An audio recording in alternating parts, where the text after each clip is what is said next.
Let's Okay, everybody take a nice big deep breath and let it all go. I am here only to be truly helpful. I am here to represent him who sent me. I do not have to worry about what to say or what to do because he who sent me will direct me. I am content to be wherever he wishes, knowing he goes there with me. I will be healed as I let him teach me to heal. Amen. Okay. So we are going to start on text 89, paragraph 5.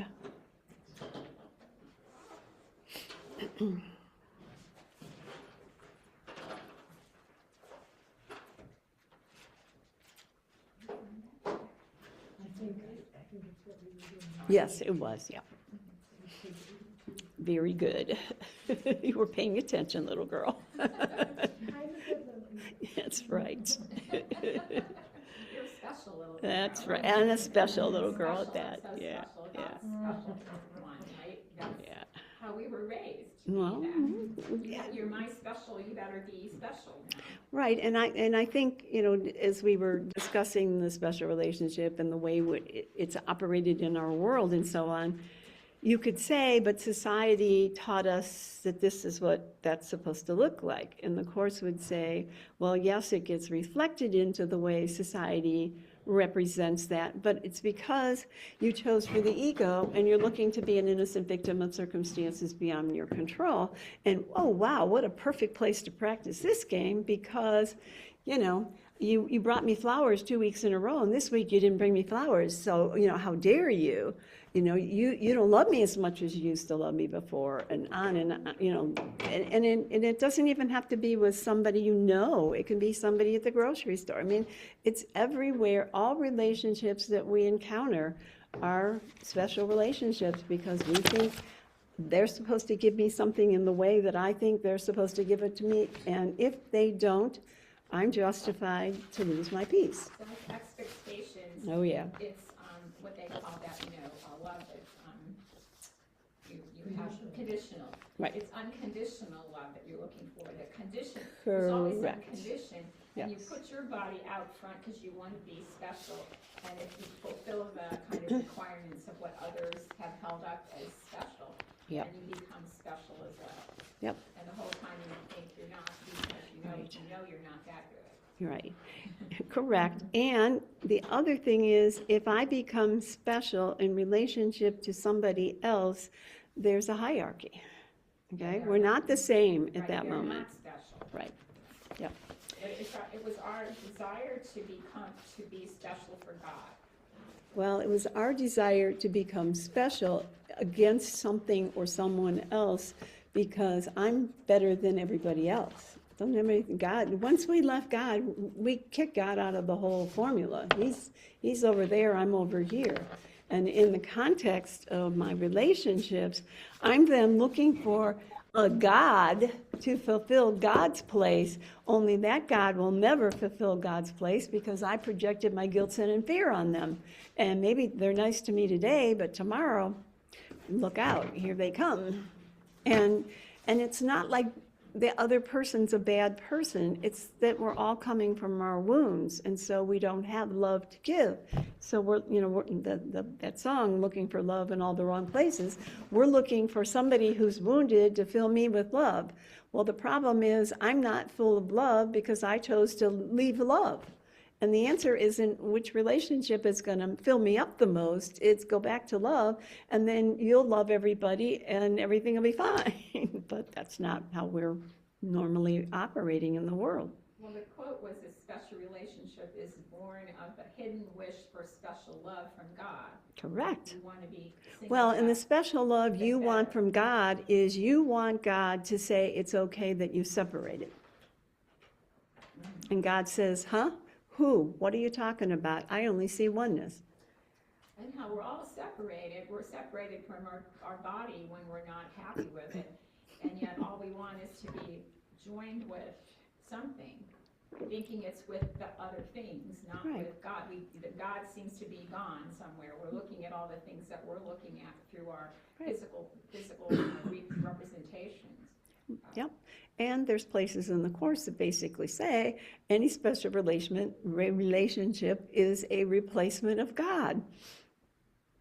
Yeah. I'm going to replace this relationship because God won't give me the love that I want as a separated state, so maybe this person will.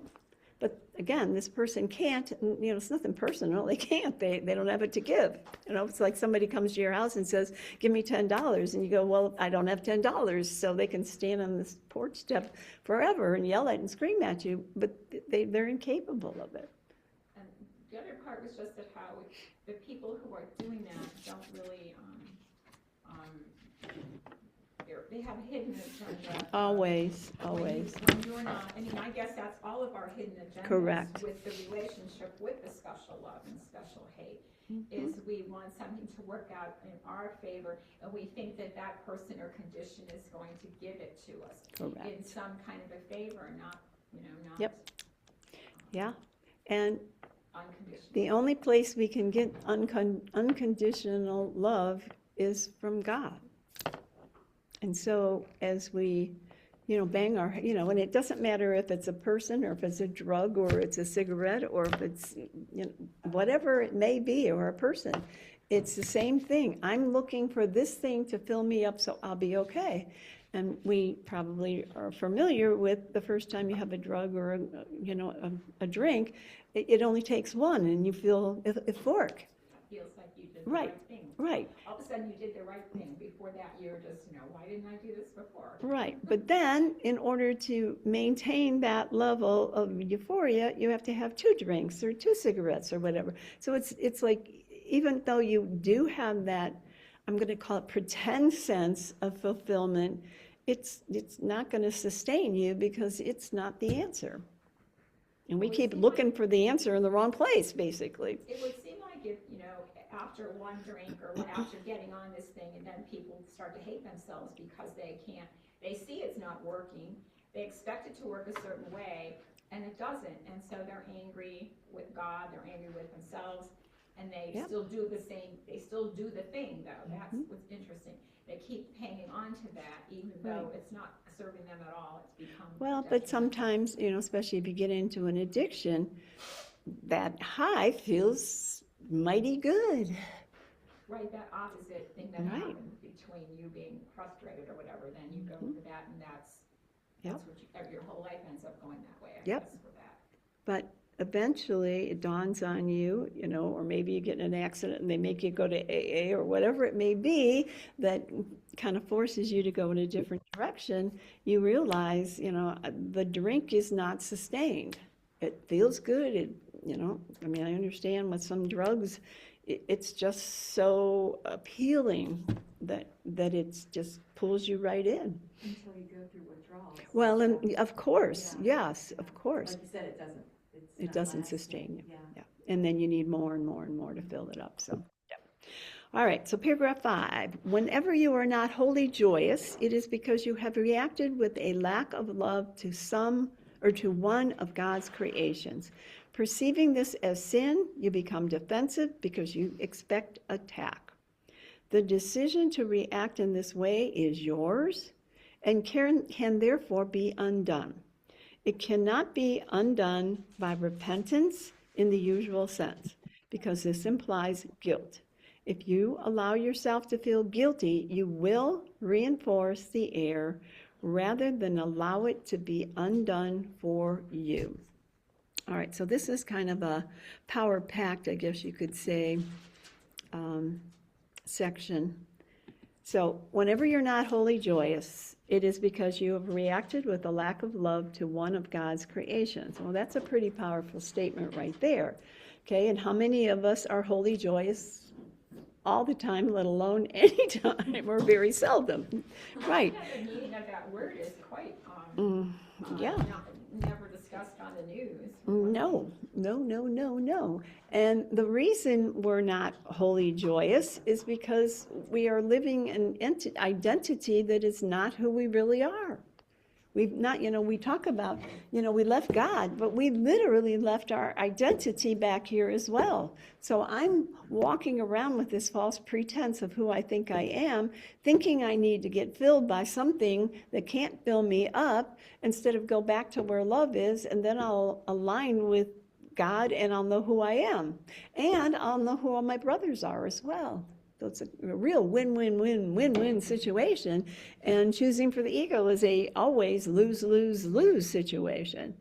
But when you've lived in a pond of dirty water all your life, which all of us have, to you, joy is that one little shiny coin, because the rest of it's kind of icky. And you don't even realize we're literally living in dirty water all the time. And as you begin to choose more and more frequently, you'll become more and more aware of, wow, I settled for so little. All I was looking for was one little shiny coin every once in a while, and I was elated. But that's, I could have that all the time. But it says that you're perceiving things as sin, and so it means we're judging and we're not liking like what we have. Okay, but wait on that though, because the moment we chose for this, we accepted sin. So it's not Marianne down here doing what you did or didn't do that's actually it's talking about. It's talking about once I chose for this, and I literally, and again, this is on such a deep subconscious level. I mean, probably none of us are really in touch with this. Literally, to be separated from oneness, I believe in the core of my being, I killed off God. Well, how could any one of us feel real good about that? So we cover that all up, project our bad feelings out onto something or someone else, and then play the part of an innocent victim too. I'm all done.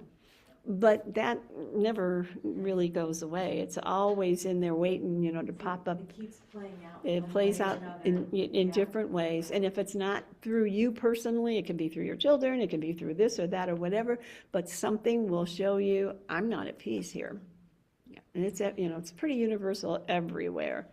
Yeah. And you really only want one special thing to come. If you had one special thing to talk about and keep you going, it would replace God correctly, and then you'd be Oh, yeah. But it doesn't. Doesn't so work. How it doesn't work that way is very tricky, because that's what you keep thinking. There's got to be something. Something's got to give here. Or there has to be a better way. There has to be a better something to keep me going. And then it's not really anything except your own desire to find God. Yeah. And sometimes we have to get pretty low before we get to the point where I'm really even considering looking for God, let alone being consistent on my journey of choosing only for God. Because, there's so many shiny things in this world. I'll go do the movie, or I'll go here, or spend money, or whatever it may happen, let's have sex, whatever it is. And there's nothing wrong with doing any of those things, but when they take over your everything, I guess you could say, that's where your whole life goes. I noticed on the way in, reading on something over a marquee over one place about the Goddard School, the preschool that gets you ready for life, puts you on the path, and I'm thinking, holy cow, here's a 4-year-old going to Goddard School like it's going to be the be-all and end-all of their existence. Exactly. But hopefully they don't grow up to want to just shoot themselves when it's all over. There's so much hype, there's so much pressure around something like that. But that's no different than the commercials for if you use this toothbrush, your teeth, this toothpaste, your teeth will be lighter, brighter, and everybody will love you. I mean, we're being bombarded with these stories 24 hours a day. This is the story of the illusion. I mean, the toothpaste is one thing, but, I guess I know what you're saying, but, Right. It's like to have this always be thrown in your face, like this special relationship of you with your education, with That's how you're another gonna be form, somebody sure. because you did this and you did that, you went to here, Right. went to there. and Right. how when you wake up in the morning, you look like everybody else and still have to brush your teeth. Well, yeah, and look at how many people, most of us growing up were basically taught, you get married, you have a couple kids, you buy the house, you get your education, and life will be fantastic. Well, most of us have some of those or all of those. How's it working for us? I think there's a few flaws in the storyline. And, until you get to the point where you've lived, to the point where you have experienced, I got those supposed wonderful things that are going to make me joyously happy forever. And gosh, there's something wrong here. This is not working out. I was thinking about my grandmother being somebody who never had an opportunity other than to have children and have a life. And before when she was 16, she was married. And she didn't have any other recourse except for her father to either put her in the convent or get her off, married off. And then how that whole identity, I think as a historically, the identity of women as that thing, and taking all their sustenance from that was really a difficult, not that, things aren't difficult now, but just how that was a certain kind of identity for that age or that. Sure. And then every age brings a different picture that we resist the old one and have to move into the new one. And, It's just. always a challenge from every which way. Right. And so. And none of them will bring the peace this is talking about. Right. So perceiving this as sin, and notice the word sin is in quotes, and any time a word in the Course is in quotes like that, it's referring to the ego's interpretation of what sin is. So perceiving this as sin, you become defensive because you expect attack. Once I've played this game of separation, I think God's going to come back to me and attack me. So I'm always waiting, and of course now I'm living in the world, so I'm on some level always waiting for somebody to attack me in the world, and that doesn't mean a physical attack. It can be like somebody looks at me the wrong way, or somebody's not nice to me, or I hate myself. Same thing. So that's a pivotal thing that happens. So Yes. it says you react with a lack of love to someone, like you say, oh, the heck with it, this isn't good, I don't like this. Blah, blah. But I think we have to step back. Okay. The moment you separated, you reacted as though you attacked love. Okay? So it's not about Marianne and how she relates to people in the world, even though it is perpetuated there. It's really talking about here. When I've chosen against this, I've chosen against love. Period. I think but I just recently the idea of how it works, like the cause and effect thing about it. So the cause is turning our back on God. Right. The effect is guilt and defensiveness. Correct. Okay. Yes, correct. Yes. Would you say that, like, self-talk and how you treat yourself, It's self-attack. it's self-attack, and when you're attacking yourself, you don't love yourself and you don't love God, and Absolutely. so kind of if you Yeah. just start talking to yourself in a more gentler and accepting. That can be helpful, but I think even just becoming aware, Yeah. I am literally saying, every time I say something negative towards myself, which I don't know about the rest of you, but that's pretty much 24 hours a day, I'm literally saying, God, get out of here. I know what's right. Right. All day long. So I would think that we would begin to understand that God loves us no matter. Well, matter what. hopefully that will become I the guess end it's result. So deeply in there. Yeah. But I have to become consciously aware that I'm attacking myself all day long. And if I'm not attacking me, I'm attacking somebody out there. Yeah, it's a serious situation here we've been playing in. Yeah. And if we could come to the point where we were so consciously aware that the moment a thought starts to attack me or somebody else, I can stop and go, whoa, whoa, whoa, hold it. God, come on in. I'd like to see your end of the story, because mine's not very nice. You know, and we kind of joke around about when you first start practicing the Course or come into the doors of the Course, and the Course tells you, you know, you're hate and live. You know, it's like, oh, no, that's not me. I'm love 99% of the time. Once in a while I do that. And you start to really sift it out and realize 24 hours a day this is going on, and it's not very nice. And, you know, people will say, but I didn't even ask for that thought to pop in my head. As Mary Ann, you didn't ask that thought to pop in your head. But as a result of choosing this thought system instead of this one, that's exactly what's going to pop in your head, because this is the kill or be killed thought system. So this is about, look, oh my gosh, look at that. I thought I was this really nice person, and I just want to claw that person's eyes out. Wow. And sometimes that person is mean. And I'm waiting for God to love me. God loves me. I have to wait until I stop doing that to myself and to others. Get your stuff out of the way. And you know, it's not easy to turn off that faucet that's been running for eons of lifetimes. But each time you catch it, you kind of turn it down a little bit and turn it down a little bit. And one day, you know, only love will be flowing through. Valve is very rusty and Yes, it is. Yes, it is. Not pretty at all. not pretty. And the water that's coming out isn't too good either. But again, you know, I mean, this is just a little paragraph, but it's really rather potent, because the moment we accepted separation, we began to perceive ourselves as a sinner. I killed off God to exist. How could anything or anyone love me? You know, in that wonderful workbook lesson, I think I am the home of evil, sin, and darkness. And if you knew who I really was, you would recoil as though I were a snake. You know, he didn't throw that in there to say, well, let's see if they'll pay attention to this one. Talk about the zoo life. He's trying to help us understand the effects. You know, you were talking about cause and effects. The effects of the cause of separation aren't very pretty. And it has nothing to do with the character called me, the hero in the dream. It has to do with the fact that this slide has been put in front of God's face. And now it gets projected onto the wall, and I think little Mary Ann is important. And she's doing all this stuff. She isn't doing anything, she's just an effect of this choice.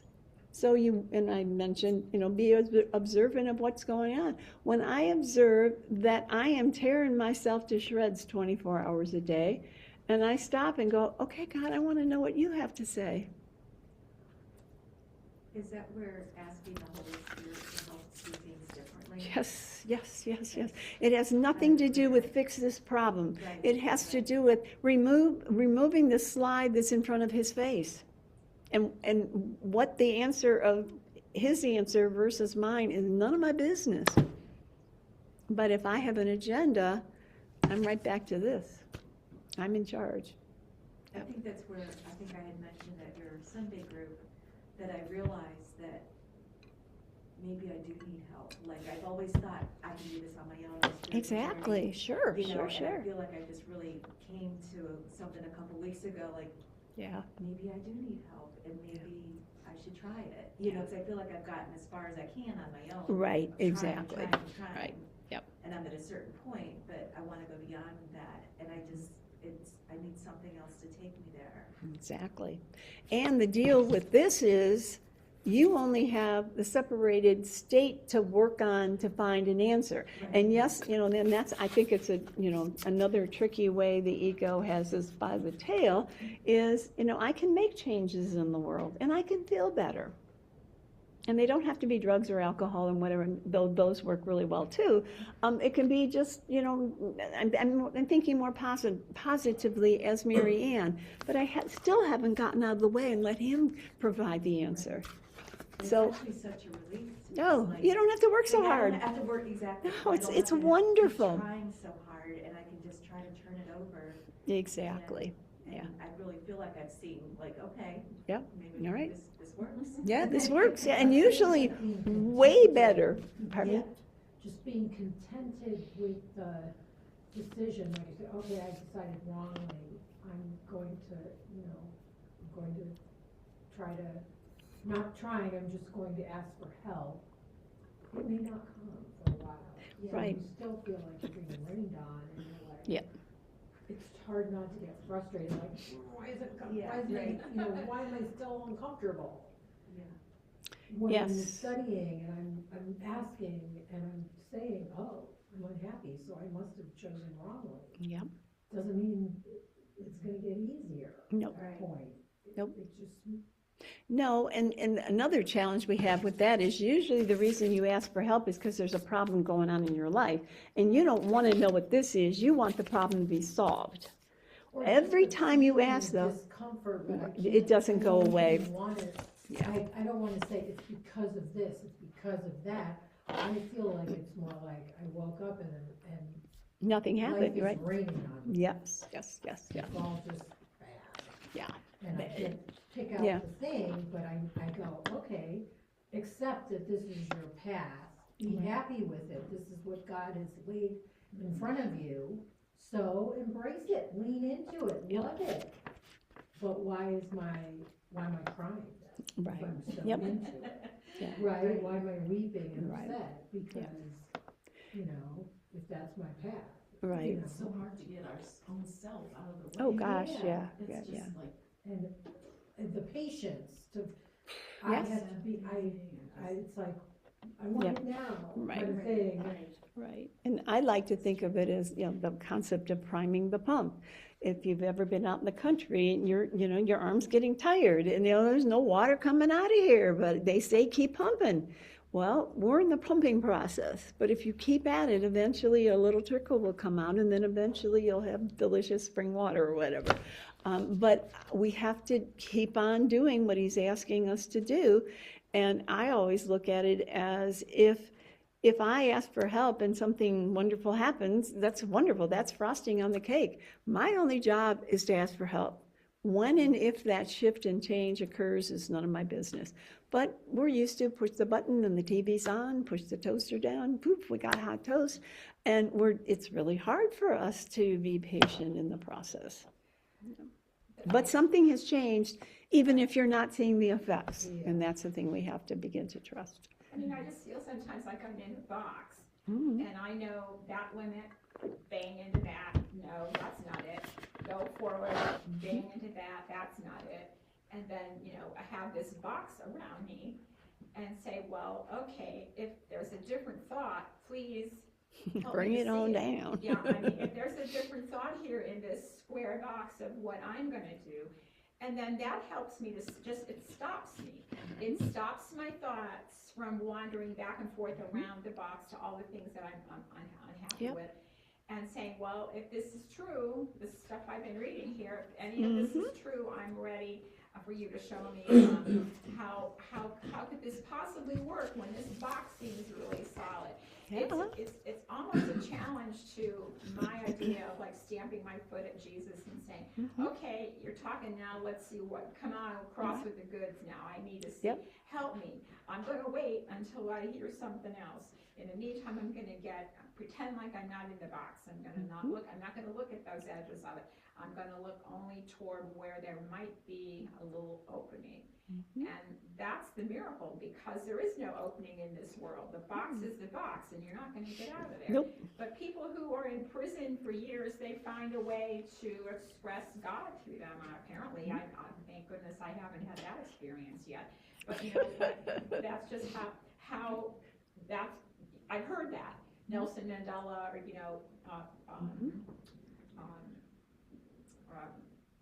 the Reverend King, Martin Luther King, Right.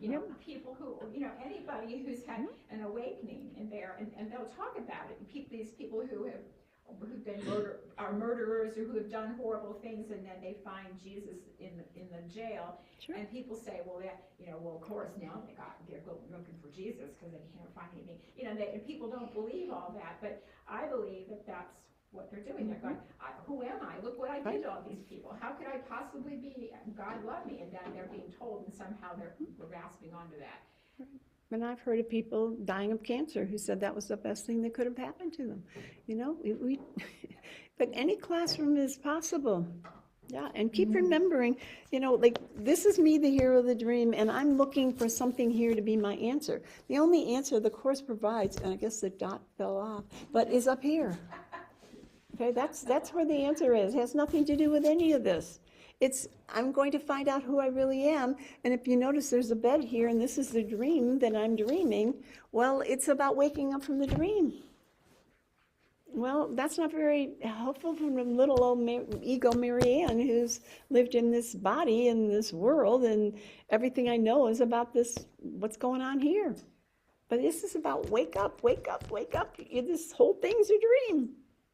And I guess the question I have on that page is, so Yeah. everything's gonna go away anyway. Correct. It's all going away Yeah, at some point. absolutely, So all of it. How could that be? And what's the purpose of that? Has brought me to this place. How, Well, yeah. nothing is gonna stay. Nothing gold can stay. That was a poem I read years ago. Everything's going. So what's the Yep. point? What's the point? And that's all Yep. there is then. Yep. Yes. I think it's surprising where, like, sometimes the message of waking up comes at a completely different time. Or when the water Absolutely. comes out of the Yep. pump, it's a Yep. completely different time. And then it puts in perspective the Yes. thing that you were, oh, now I know I was uncomfortable because of this. Right. When I'm uncomfortable, I don't know why, but when I get the wake up, it kind of puts it in perspective. you Right. know? Well, That because makes sense. that's because, like, and I've given the example before, if you're driving down the street, you see a, house and another house and a stop sign and the stoplight. Well, that's all you can see. But if you begin to rise Yeah. above, you're in a plane, you can see all of that, but you can see way more availability of information. And literally, we're rising above the limitedness of the little scrunched in me here who thinks she knows everything, but she doesn't know everything. It's And pretty it's always cool. been the way it is, because the limitedness of our forefathers was the horse and buggy, and that was their limited view. So there always was something beyond that. And Yeah, but the until we- point being is their limited viewpoint was the horse and buggy. We have fast-paced cars and we're still screwed up. We have, because that's the limited, we have a limited. Because the limit hasn't changed where the real limit lives. Right. And it will be projected out into the world in some form. Well, it seems like now it's even more unlimited, It appears that all way. the crap that you can take in one fell swoop. So it appears that way, but it's always the same because it's still just that. It's not anything more enlightening than just stuff that is Yep. not real. Yep, catches our attention. All right, so this next line is very important. The decision to react in this way is yours and can therefore be undone. Okay, so the undone part is good because if we're the ones that made the choice, we're the ones that can make another choice. We don't have to wait for God to do something different. We don't have to wait for our brother to do anything different. But when it says the decision to react in this way is yours, it's not talking about Mary Ann. It's talking about the Son of God who put the slide over the truth of God. It then projected on the world, and I think I'm the character in the dream. You're not the character in the dream. You are the character in the dream, but you have no say about what you're doing or anybody else because it's the puppeteer of the choice that's operating everything that goes out and on in the world. So you don't have to take this personally because it's not personal. You didn't do anything. The choice, though, to separate is where the real cause lies. Okay, does everybody feel comfortable with that Well, that, statement? you can't really, from the outside, it doesn't look like you made a choice to separate. It looks like everything else is messed up, so.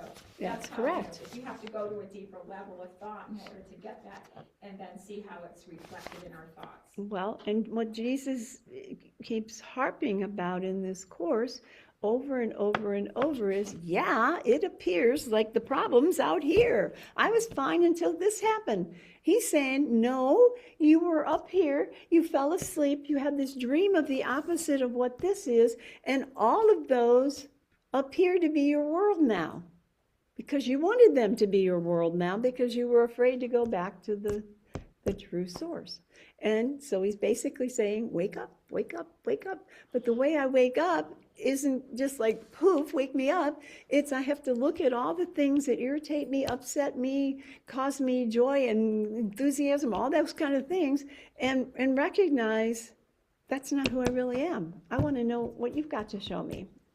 And not make it worse. And not make You it worse, feel hopefully. bad, and then you go, let me make it worse. Well, by exactly, and doing something bad right. from- And when it talks about, I feel like I'm a sinner and I'm going to expect attack, that's all part of the result of I feel like I did something wrong.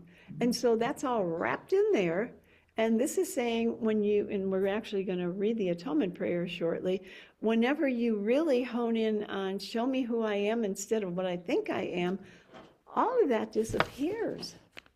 And it's, as you were saying, it's so refreshing because I don't have to be in control of everything. Let him do it. But I have to come to the point where I trust that if I get out of the way, he will take care of it. And I can't stick my fingers back in and start manipulating again.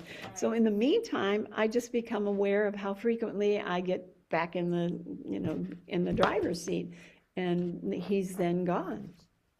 Or like which prayers to say about what. You just have to Well, and the bottom line is, if I'm in the prayer of I want to know what truth is, I'm not in the prayer of I'm in charge, thank you very much, get out of my way, dude.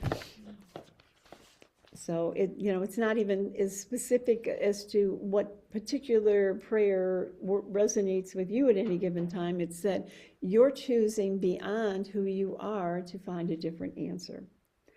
All right, but again, this idea that therefore it can be undone, that is so powerful. We're the ones that place the slide in front of God. We're the ones that can take the slide away. And at this point in time, the Son of God did this, but then when we project it out into the world in seemingly separated states, each one of us have these two parts of our mind that we can access whenever we want. And if the results in your life is guilt, sin, and fear, separation, anxiety, or any of those other adjectives, this is the one I'm operating out of. And there's another choice. No? And I don't have to wait for you to do something different. In one of the sections in the book, it says about the section on like the Holy Spirit's plan. Mm-hmm. And one area talks about learning to have full appreciation for everything. And like to me, like that's a choice rather than, I feel like when I'm kind of on the ego side, which is obviously most of the time, I'm critical, I'm looking for problems, I'm looking for, like you say, something to be upset about, that sort of thing. Right. But I do have a choice to try to, like, and I tried this yesterday, go through my day and just appreciate everything that comes along, even if it's like my coworkers were bickering. I try to just appreciate them because I really do love them. They're wonderful people. That's what I looked at.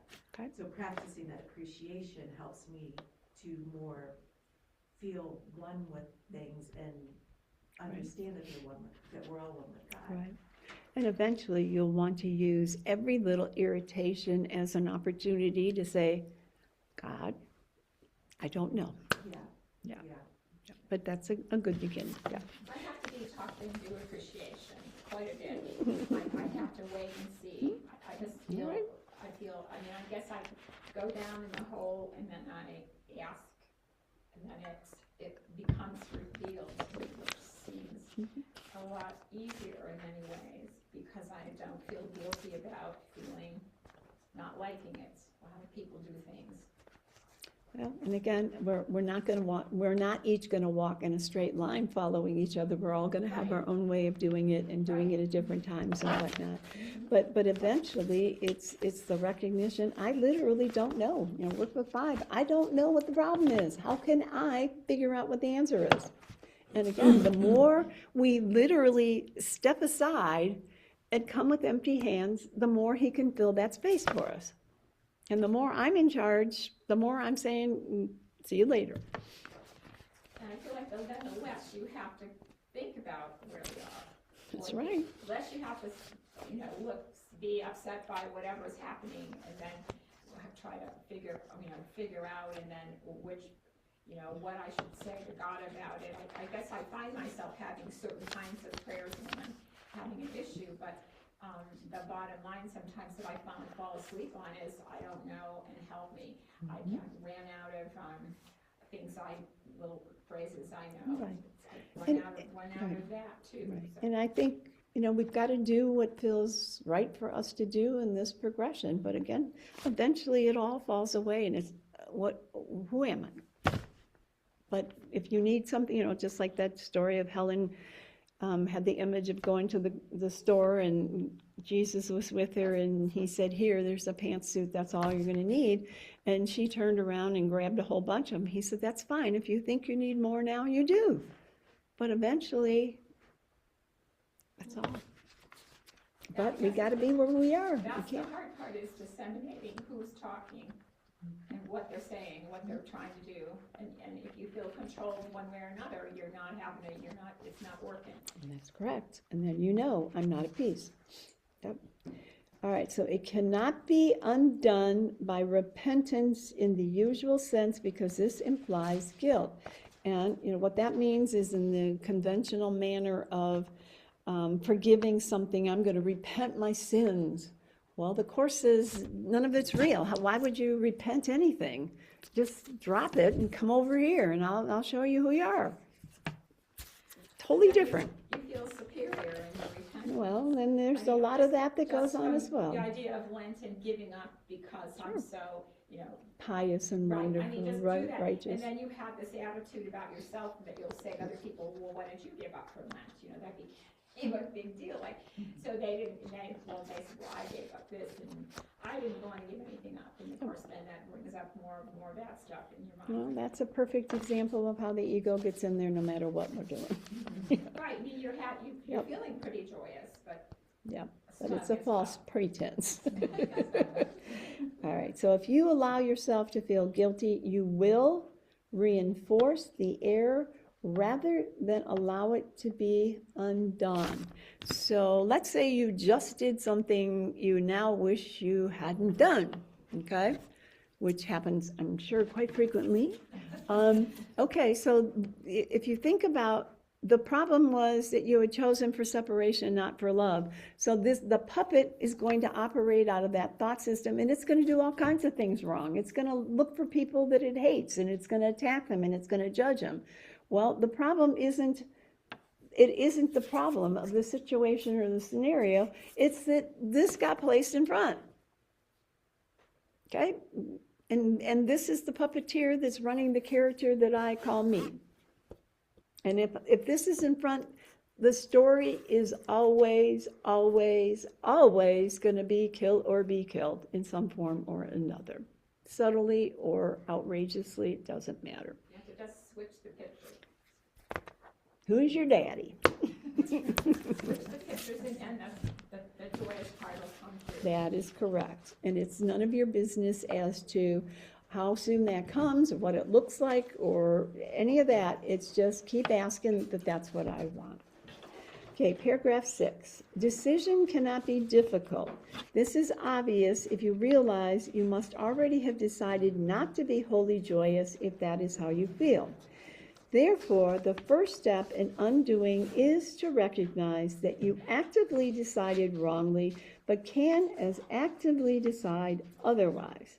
Be very firm with yourself in this and keep yourself fully aware that the undoing process, which does not come from you, is not nevertheless within you because God placed it there. Your part is merely to return your thinking to the point at which the error was made and give it over to the atonement in peace. And I'll stop right there. All right, so the decision cannot be difficult. This is obvious. Well, for most of us starting out, it's not all that obvious, at least in my experience, it wasn't. But he's saying if you realize that you must have already decided not to be wholly joyous if this is how you feel.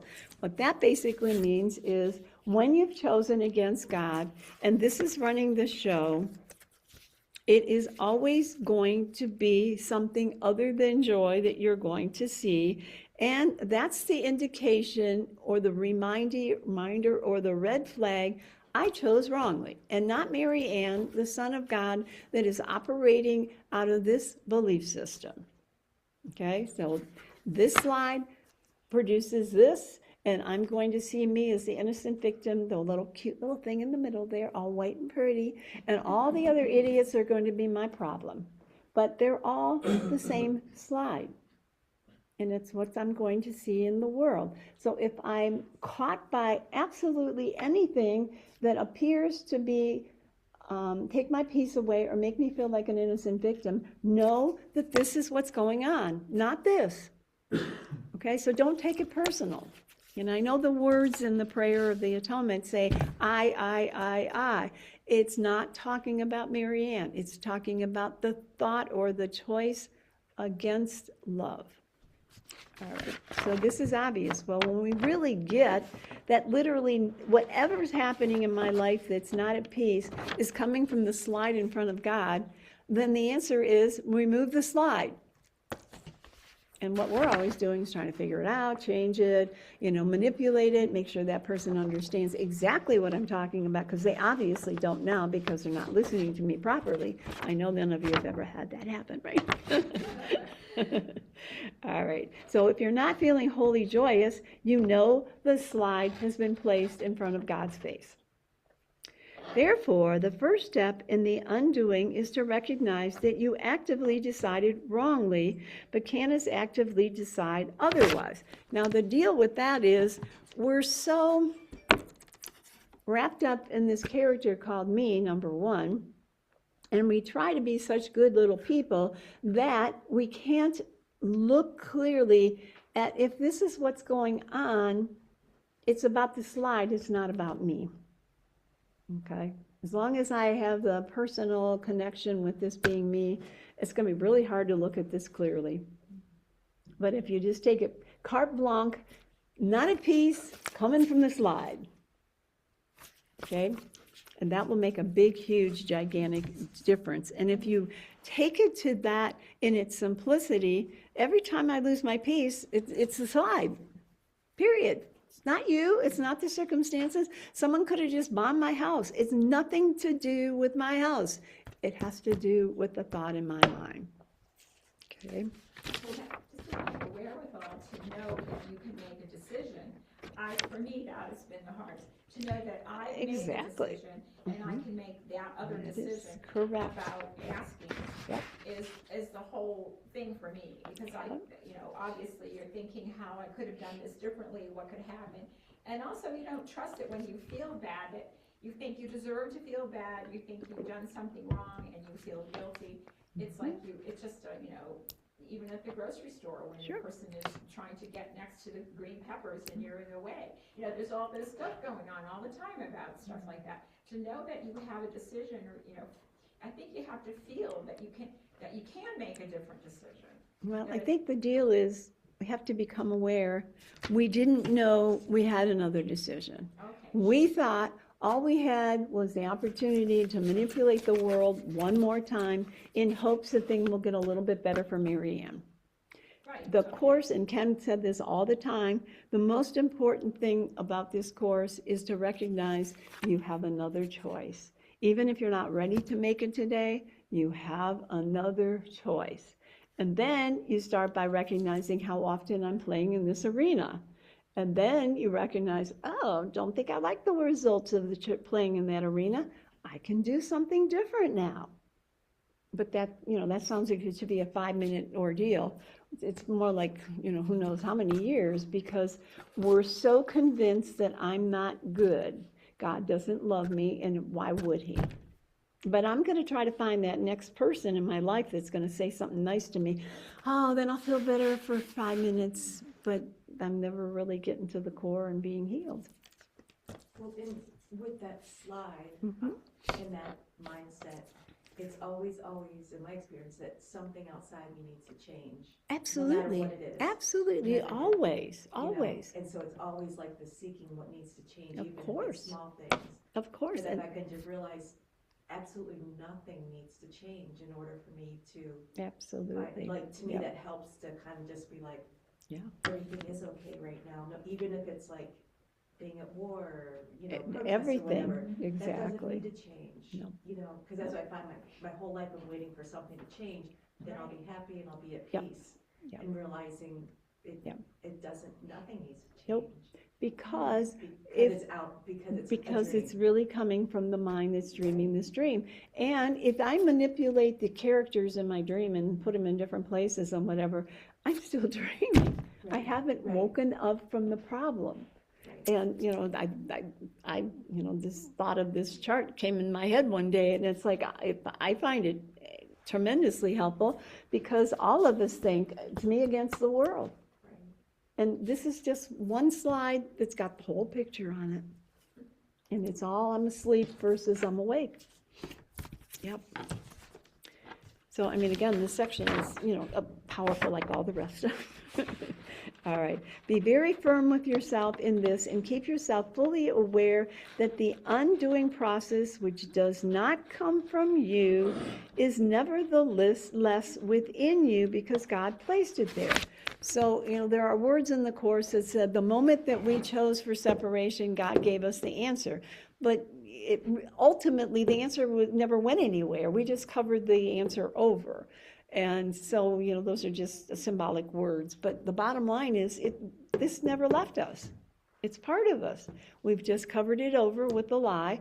We've accepted the lie, and we've been playing in the lie ever since. And the lie is always going to cause you pain, suffering, anxiety, fear, you know, you name all those delightful adjectives that most of us live through every day of our lives in one form or another. And they're all coming from the lie story instead of the truth story. And so he's asking us to become aware of what's the story I'm focusing on. And we know if I'm walking down the street and the sun is behind me, I can't see the sun. Okay? All I have to do is turn around and look towards the sun, and I'll see it. Well, that's the same with this. I'll see the truth when I turn my head against this one. But we're also very addicted to this choice. So even though you start to intellectually understand this, it will probably, for most of us, take quite a time before we fully just choose this and nothing else. This is very alluring. Wake up to the part that you have to turn around. I think that, you know, Well, you think, yeah. well, look, this happened, they did that. What am I supposed to do about that? And I guess that's a good question, because there's nothing I can do. Nothing I can do. I say, well, now what, Jesus? Now what are we going to do? If you're behind me here, how are we going to? And the do isn't to do anything to anybody.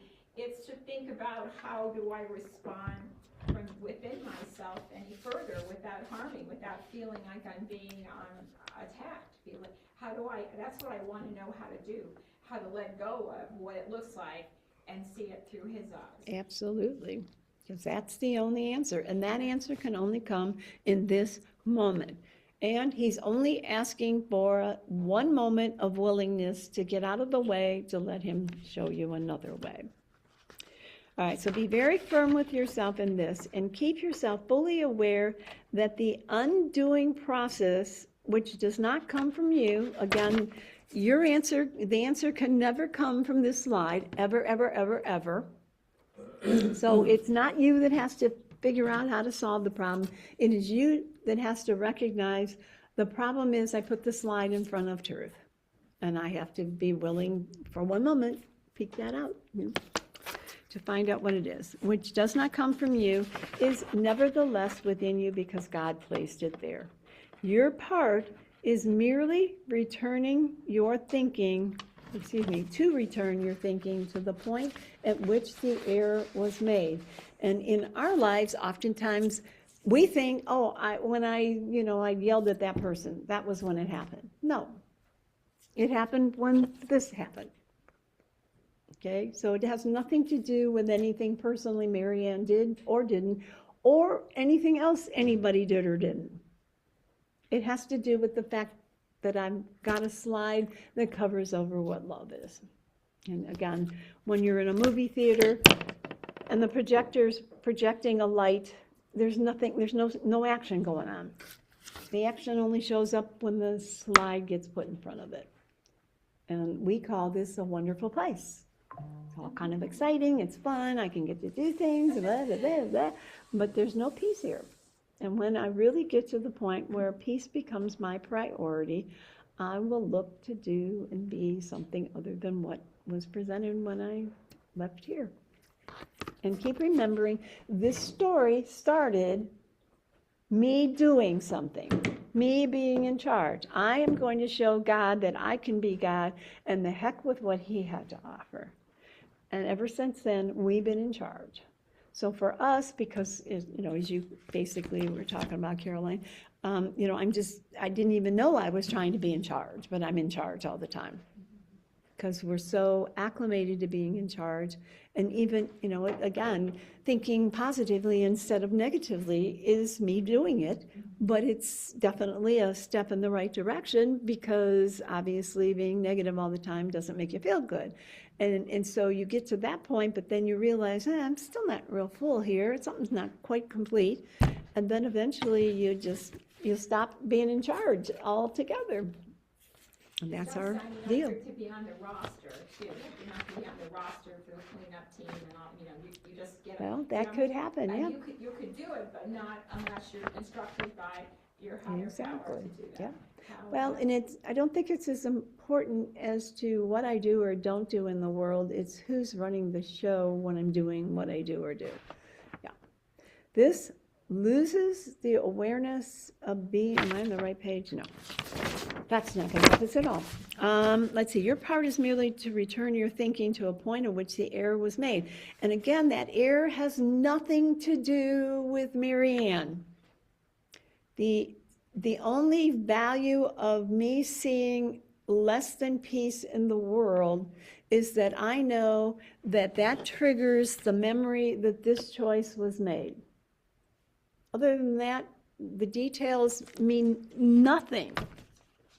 I've lost my peace because the slide has been put in front of love. It's become so simple, and we did it ourselves as the collective one Son of God before we splintered off into individual aspects. Yep. All right, it's break time. Yeah. Okay, so again, as we find out that we are not at peace, it doesn't matter what causes the lack of peace, that's our reminder or opportunity to choose for the atonement. And he says, say this to yourself as sincerely as you can, remembering that the Holy Spirit will respond fully to your slightest invitation. Okay, and again, it's going to say I all the way through this, but the I it's talking about is not Mary Ann. The I, you could say the I is the slide. Slide made the decision itself. All right. Would you do me a favor now that you sat down and closed the door? Be a little warmer in here. Thanks. All right. Though I must have decided wrongly because I am not at peace. Okay, not personal. I'm experiencing something other than peace. It's because this is in front of love. This is in front of love. Doesn't matter what it is. So this is gets to be real simple. Not at peace, got to choose this. Don't go for a ride with each piece that doesn't feel peaceful, because that you can do that if you want, but it just prolongs. It's like I always kind of joke that in a football game, it's really only 4 15-minute whatever intervals or quarters. Thank you, and then the game would be over. But time out. Well, we're always timing out. And every moment that you realize you're not at peace, don't compulse over why it took you so long to choose it. Don't compulse about, I did it wrong or any of that stuff. I'm not at peace. Okay, I want peace. Thank you. That's all. Don't add anything else to it. I think it's helpful is just to, when you find out you're not at peace and you realize it takes less time to bounce back. Yes, and I think as we progress in the process, we'll just catch up much more frequently. Yeah. I know. And then it's Yep. but it's sort of it's over quicker. It does. Thank goodness. Yeah. All right. So yes. So Because you know what Ken says, the ego never gets less. no, We just spend less time there. that's And exactly correct. and so the more I get trained to drop it, Mhm. but there's this whole process of me having to go, no, I don't want to. Why? And then I go through that, and then eventually I get it. I'm like, okay, do you want peace or Oh, not? yep. And like you said, you just, but it, I don't know, for me it has appeared to be a process now that I feel a little bit more connected to the truth that I can drop it. Right. Like a year ago I was like, I that's not possible. Yeah, because it doesn't feel like it is. Like, what do you mean I have to drop all this anger and irritation and fear I have towards this idiot in my life? Well, yeah, And love and right, love and love and preciousness, and this is right, my all of son, it. he's my Yeah. salvation, the positive and the negative. Well, exactly. That is true as well. And, that's why Jesus starts the workbook lessons out the way he does. Nothing in this room means anything. Huh? Well, if you think about that from the slide perspective, well, none of the slide is real. So it doesn't matter if it's my child or if it's the door or the wall or the table or whatever it is. It's a slide. It's covering over what is truth.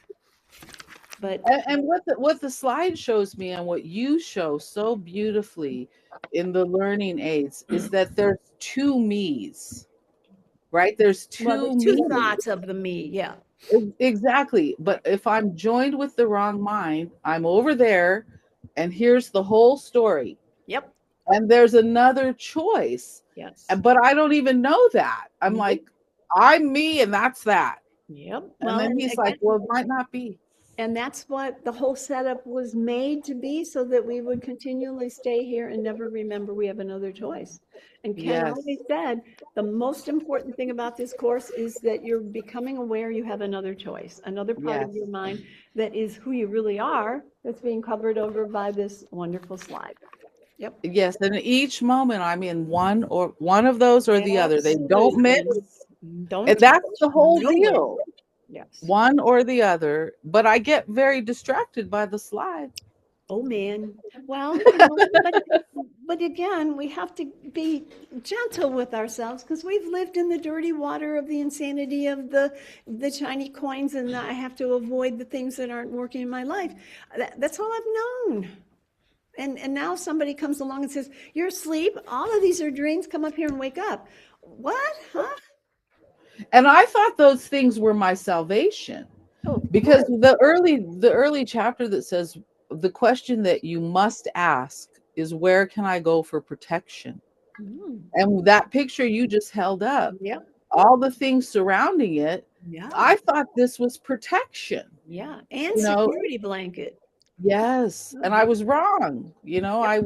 I've been poorly taught. By myself, to maintain my separation. Yep. All right. So I must have decided wrongly because I am not at peace. When you can really come to that phrase and understand it's nothing to do with Mary Ann, I don't have to feel guilty about it. It's simply the slide of separation is in front of the face of God, period. And how do I know? I'm not at peace. That's it. I don't have to look at details. I don't have to figure it out. I don't have to change it. I don't have to do anything. I must have decided wrongly because why? I'm not at peace. Okay. And then he goes on to say, I made the decision myself. He's trying to help us understand God didn't do this to us. We made this choice ourselves because we wanted to be God. We wanted to replace who God was. I want to be in charge. Well, here you are. We got to be in charge. But I can also decide otherwise. He's saying there's another choice. Don't worry about it. You goofed. So what? We know the Course is very specific with the idea there's no sin. There is simply a mistake that can be corrected. Which, again, takes that heaviness of dread and anger, of guilt and all that stuff, and he just throws it out the window. Because he didn't do that to us, we did that to us. And again, I can decide otherwise. I want to decide otherwise because I want to be at peace. That's got to be number one. If I want to be right, if I want to prove the other guy wrong, if I want to, stomp my feet and stay in the pain, so be it. But when I really want to decide otherwise because I want peace, all I do is drop this and the peace is there. What do I want? And for the most part, where most of us are sitting, he's asking us to look at how often you really don't want to drop whatever's going on. We're addicted to the thrill and the excitement of the insanity. You can tell me I don't like it all you want, but the facts are I'm living and swirling around in it. And even that's okay. You can always say, I'm not ready, but show me how I can come to the place where I'm ready sometimes. So there's no lost moments of not being able to do something that takes you a step ahead. Yeah. I think it's a choice, Marianne. It's It always a choice. you have to have the awareness of it first, and then you have to choose whether you want to come from fear, you want to come from anger, you want to come from guilt, you want to come from lack, all those things. That's a choice. And if you can wire up and understand, how you're getting there, you can say, I don't want that. That is correct, but until you became aware that that was where the problem lied, which to me the course is all about, we just spent all our life manipulating situations and circumstances in the world, hoping that the slide would get a little better. And sometimes it appeared to get a little better, but it never heals your mind. And once you realize it's my decision, I can then make a different decision. But before that, I was just an effect of a cause that I didn't have any clue that I was in charge of. So yeah, but once I think too, the unconscious mind, that class from Ken, and it has the image of the iceberg with the top of the water. So it's easy for me to say that, like Jason just said it. But the work actually is below the water, because the unconscious mind is what's driving me. Even though it conceptually, intellectually, I can join you and I can look at the beautiful visual aids and appreciate them. But if I don't let it sort of seep in, I have a broken down washer I'm working on, the rust. I have to spray penetrating oil on it and wait for it to seep in, because otherwise I'm just up here at the surface and I'm like, I get it. And then I beat myself up because I say, you should be able to choose this. But the reason I don't is like the unconscious mind is where the brake is on. And so being able to do nothing, I need do nothing but rest and make a place where the body does not demand my attention. Now I can let the Holy Spirit. I've lately been praying not just to ask for help, but to ask for help accepting the help, letting it penetrate, letting it seep in to the parts of me that are still have my, I'm still a dog with a bone. And that part, and and then that we're so skillful in our miscreation. Oh, unbelievable. Unbelievably. And we use the power of God to make it so we have these layers where on this layer I go, oh, I get it. Oh, but I split off a little layer. So I have to kind of just let it in there too, if that makes sense. Well, so the other piece of that is making sure that you move from judgment to discernment. If you're coming from discernment, you're just basically saying this either works for me or doesn't.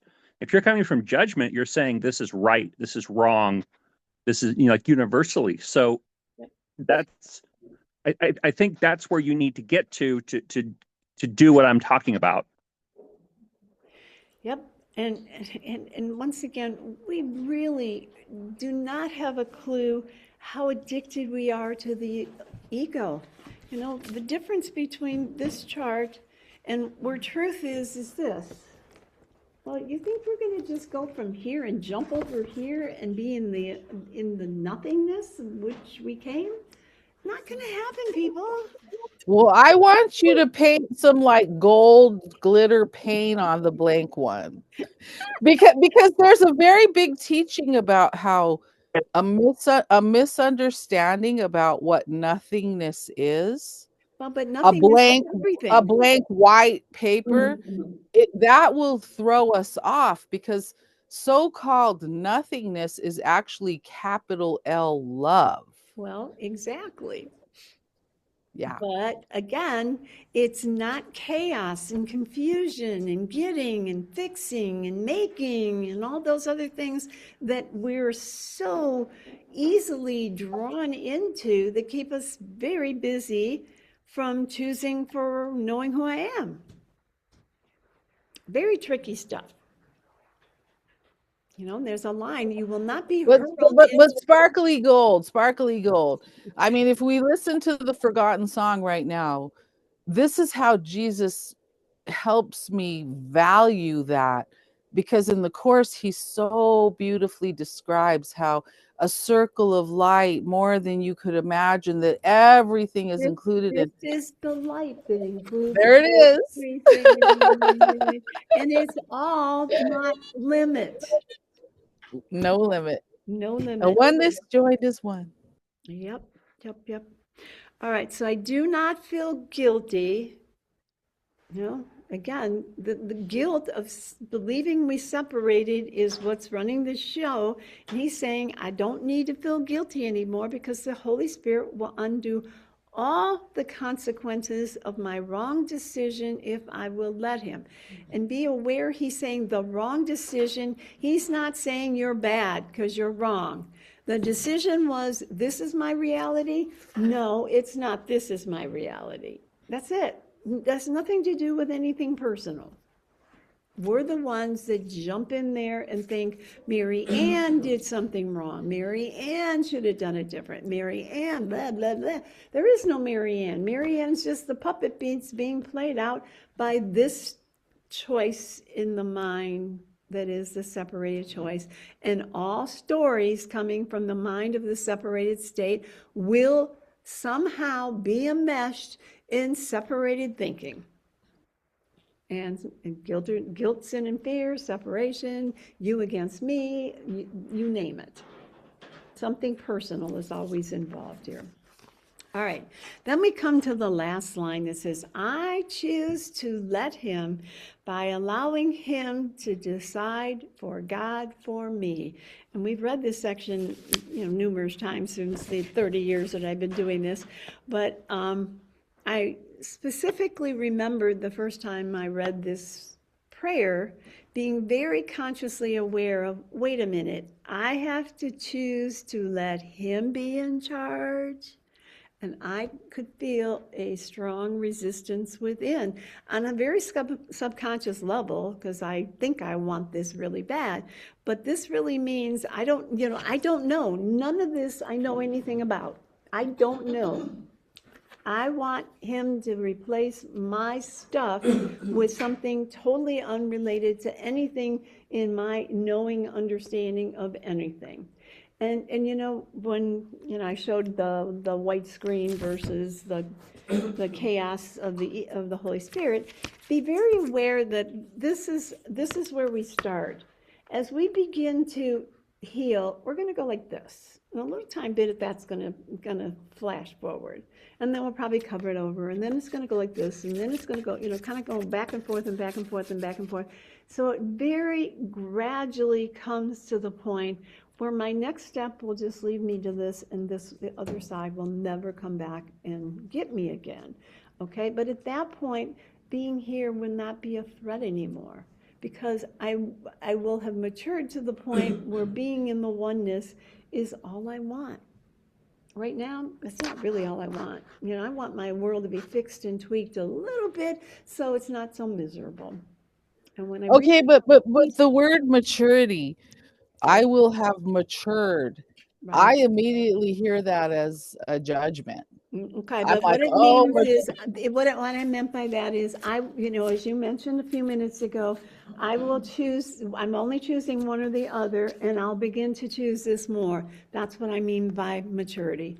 I want yes, this more than, yes. yeah, doesn't mean I'm But growing. but I think the term maturity, it's so steeped in duality because I'm mature or I'm immature. He can I'm take, mature or I'm right, immature. but Instead of saying by experience, when I want peace more than anything, I am mature in what I want versus just dabbling.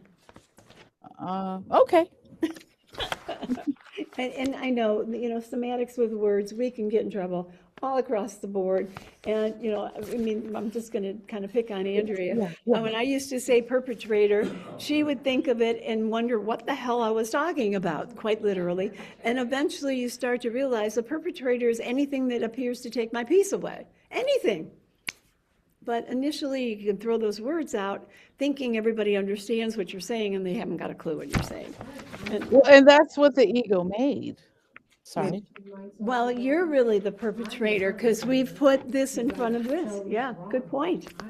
Right, but I think these characters in the slide versus the cute little me in the middle are the perpetrators, but the perpetrator is literally the slide in front of love. Yeah. That doesn't want the love. Right, right. It wants its own way. And everything that I see or experience when I align with the separated state is going to be some type of a perpetrator that Mary Ann, being the sweet little innocent victim, is going to think they're the problem, not the choice. Very big When difference. I came here, I read the mystery novels about those kind of perpetrators. So Right, that sure. was the word, the way it was used in that context, was the way I was thinking about it. Yep. Without, feeling like somebody, who is it that's bothering me? Yep. And how it's, everything that I think I have to do by myself bothers me. Yeah.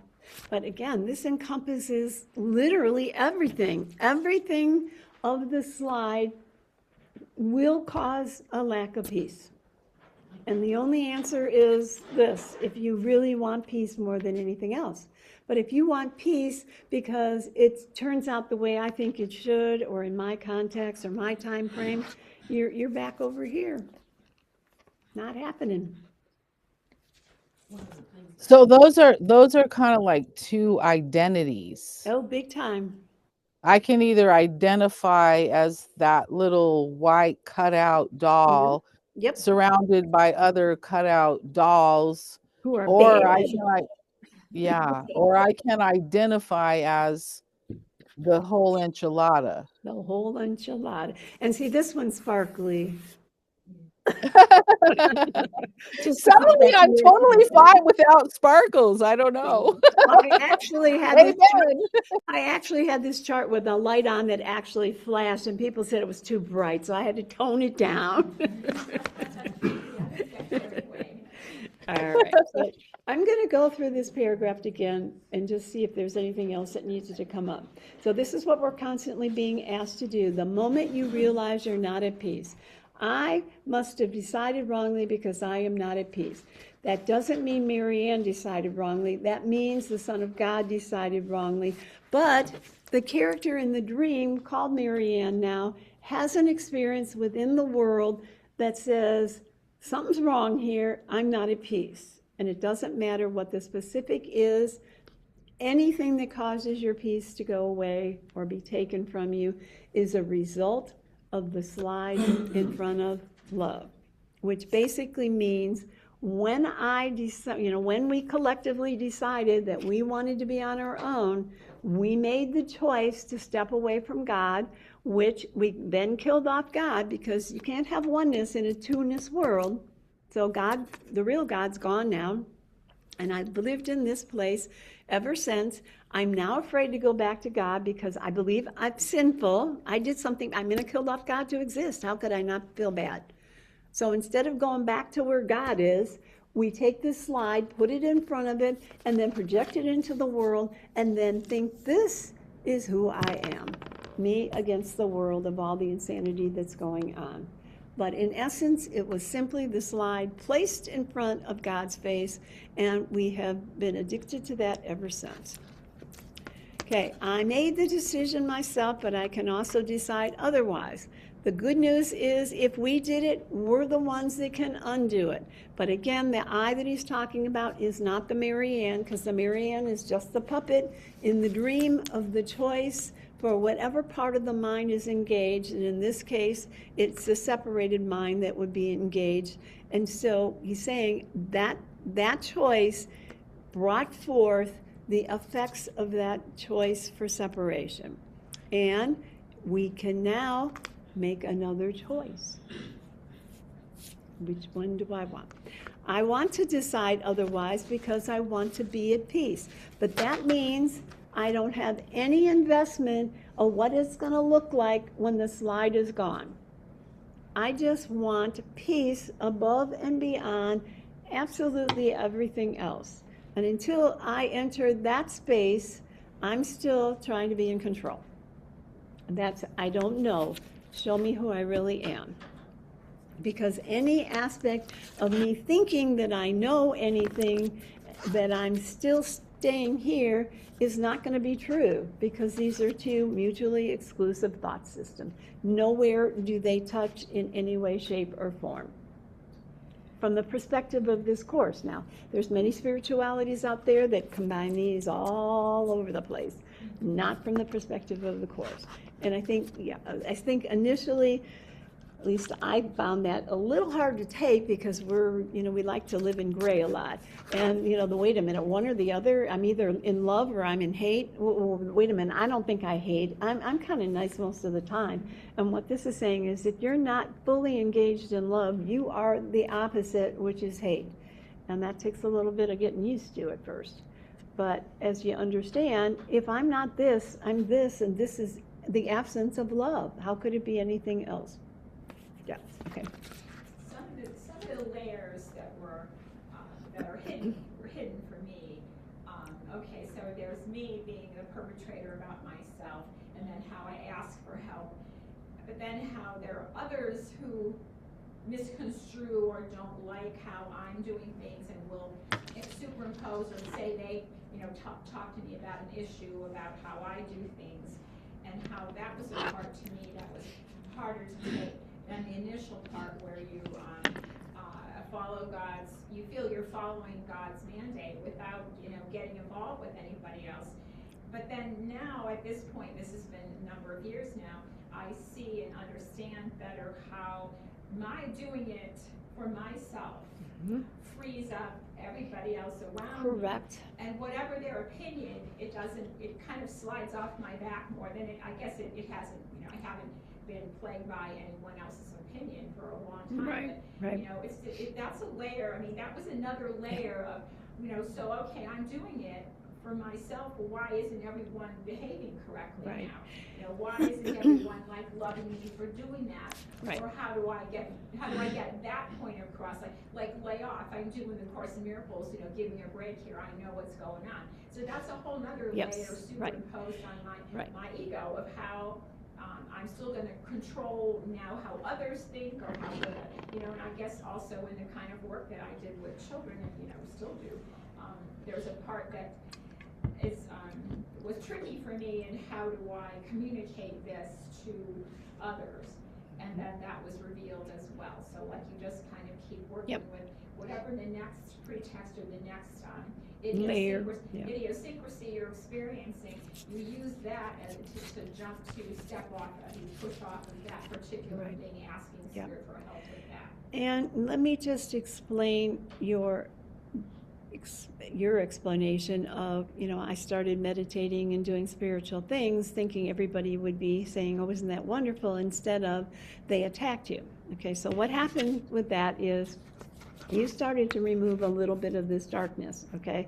But there was still in your subconscious a great deal of belief in this.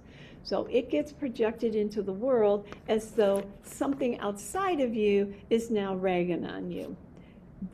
And then you take it in as Andrea, the character, is, like, why don't they like me? I'm doing this really good stuff. It wasn't And, wrong and, now. and you cared about it, okay? Eventually, this all gets so encompassed in the concept of that slide, and we really understand unequivocally, no matter what form of anything that appears to take my peace away is part of my slide put in front of my frame of who God is.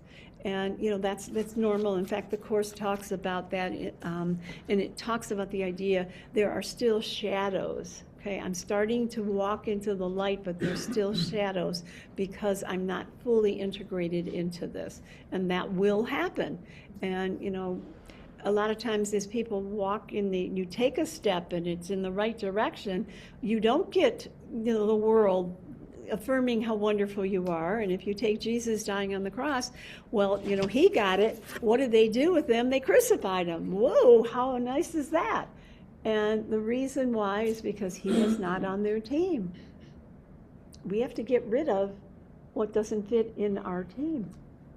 So we have to be so enmeshed in this that whatever they do or don't do to me is not going to affect who I am. Because I know unequivocally, without question, this is who I am. And that takes a long process most of the time. That's where the peace lies. That's where the basically. peace lies. Yes. Accepting yourself, how you are doing what you think God Right. expects you to do. And that's been, for me, that's been a big opening about who I am. Exactly. How I, didn't do anything wrong, or how I didn't say anything that just because they didn't like what I said doesn't mean they even knew what I was about. And I could forgive them for that in terms of like, well, they didn't know that I was, this is what I was thinking about. Yep. And so that's been, like a bonus about it, as well as just anybody who hasn't been on my team, I guess, or not interested. And I learned how to be I guess just not expect things from again, to use love instead of my own expectation of how they should respond or what they should do. And so and also you don't understand that until you hit up against something that you think is insurmountable, and still are able to see that there's no sense in you going down the tubes with everybody, that your place is one, your place is to be, share the light as well as you can with everybody. And when you can't, then you just, be quiet, not do that. But keep remembering, even if I'm doing what I feel directed by my inner self, and it's not being acknowledged or accepted by others around me, it's because I haven't fully, totally integrated into that. Because they could say or do or act in any way. If I was totally centered 100% in my knowing of who I am, that would not disturb my peace at all. Okay. All right. Yeah, sure.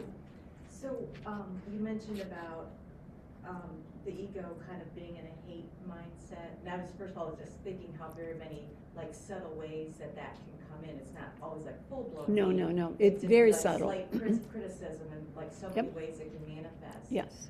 But when I'm doing that and projecting out hate in whatever way it is. But understand, this choice, I project hate, period. But then what comes back to me when I project that out, what comes back to me is fear. Of course. So that's kind of how that. It just perpetuates The itself. judgment, any criticism, even if I don't say something, but it's in my mind. Any of that impression, that's what's coming back to me then is fear. Correct. Okay. And fear of being attacked. Correct. And guilt, or whatever form, whatever words work. Yeah. But the Course talks a lot about, in a variety of different places, that you teach what you believe. If I believe in this, I am automatically teaching this all the time, not beknownst to Marianne at all. It's the automatic that comes with this. As I begin to choose from this will be equally as automatic as this is. And again, Marianne has nothing to do with it, because the character in the dream that is Marianne is just being operated by this thought system.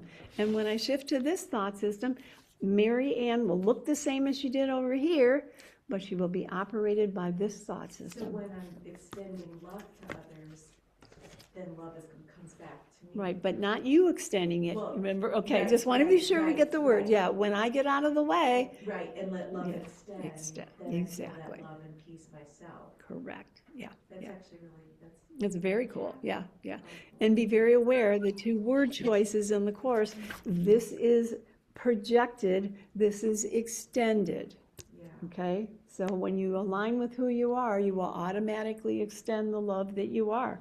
When you cover that over, it will be a projection of some form of guilt, sin, and fear. And then you'll feel guilty, and then, it just cycles and cycles and cycles, yeah. For me, I can feel really guilty when like my daughter, if I don't talk to her, text her enough, Yep. call her enough, I feel guilty, like, Mhm. it's just awful. But I'm getting better at, like, you know what, she knows this is me, and this is the way I am, and it sort of doesn't last as long. Mhm. It cuts you, but Mhm. then it just sort of dissipates Right. quicker. Beautiful. And I'm like, and then, I don't know if I see the silver or the gold sparkles. Right. but I feel like okay with Yes, myself. yeah. Instead of putting myself in guilt, which means fear. I struggle with the same thing myself with my kids, thinking that they always are wanting to hear from me, but I've realized that that's me thinking that I'm so special. Like they are Well, sitting yeah, there- you gotta they're watch back there that. just living their lives, and I'm sitting here feeling guilty, like they're wondering why I don't call, but they're not. Right. But it's me thinking I'm so freaking special in their life, you know. Really, I know that she's very independent and she's just doing her own thing, but I compare myself to my sister, who's always talking and communicating, because there's always, they're always together talking about Right. stuff, but they're different. Yeah, She's and different from yes. me, Yeah, and the dynamics and the classrooms that each of you are here to learn through the relationships you have are totally different. Yeah. So it's just that it accepted. And yet all the same. And yet all the same, correct. I'm just saying in form they look different, but in essence they're really all the same, yeah. But that kind of balance is Yeah. really hard to find sometimes. I would say the opposite about my son. He's always wishing I wouldn't bother him. That isn't true. Yeah. It's what I think. What you've decided, right. Some kind of guilt I carry, and it's not true. And so just that freedom of finally just realizing it's all the same. Like Yep. we're all, a lot of times I'll be ready to call him and I'll think, oh boy, I don't want to bother him. And I hear the words say, just dial the number. Yep. If you can't talk, you won't, I guess if to normalize how you're not together. Right. And how to normalize that, it was a challenge in that respect as well. Sure. All right, so the next line, I do not feel guilty. Anybody here live that anytime? All right, so I do not feel guilty because the Holy Spirit will undo all the consequences of my wrong decision if I will let him. Not only is he giving you the opportunity to make another choice that will take you to a better place, he's saying, we're going to throw all that guilt that you've been carrying around with you since the Big Bang, and we're going to dump that in the garbage because it's not real. And we go, no, I don't want to let go yet. I can do it myself. What do I need you for? Yeah. You don't trust him, you don't think. Then you think, well, you're just thinking these things up on your own. So that's Well. when you have to sit quiet enough and get peaceful and then Yeah. realize who it is instead of you. Right, yeah. And, the other deal is, again, once we made the choice, we became the I-doer. And to not be the I-doer takes practice. Because we're so used to being in charge, and we could say our society, teaches us this and all that, and yes, it appears that way, but it taught this to us because we made the choice to be the doer, and it taught us to reinforce what we already believed, and to stop and go, wait, I don't really know. And in the personal motivation world now, the new thing is not having goals, but having systems. And so Okay. I think on the ego system or the screen, it's like a system.